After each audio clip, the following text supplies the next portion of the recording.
किती वेळ एसटीची वाट बघत बसलो, पण एसटी काही याचं नाव घेत नव्हती. आणि फायनली आमची एसटी आली. एसटी मध्ये बसल्यानंतर श्रीषाच्या डोळ्यामध्ये अश्रू होते, आईच्या डोळ्यात अश्रू होते. या दोघांच्या डोळ्यात अश्रू बघून मला खूप वाईट वाटत होतं. मग तिचा मूड चांगला करण्यासाठी मी तिला पॉपकॉर्न खायला दिले. तिला पॉपकॉर्न खूप आवडतात आणि असा आमचा प्रवास सुरू झाला. थोडं पुढे गेल्यानंतर गाडी एका ठिकाणी जेवणासाठी थांबली. सगळे प्रवासी खाली उतरले जेवायला, पण आम्ही आमचा आणलेला टिफिन खात होतो. त्यानंतर मी श्रीषाला थोडा फेरफटका मारायला खाली घेऊन गेले.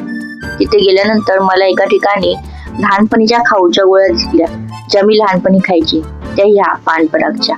मीही खाल्ल्या आणि श्रीषालाही दिल्या. श्रीषाला जाम आवडल्या. जेव्हा आमची गाडी टनल मधून क्रॉस झाली तेव्हा श्रीषाच्या चेहऱ्याचे रिएक्शन बघा. ती खूप एक्साइटेड होती आणि हॅपी होती. तिला हॅपी बघून मी सुद्धा हॅपी होती. नंतर आमची गाडी लोणावळ्याच्या इथे थांबली. तिला मी पॅटीस खायला दिलं आणि फायनली आम्ही मुंबईमध्ये पोहोचलो. मुंबईमध्ये पोहोचायला आम्हाला खूप उशीर झाला.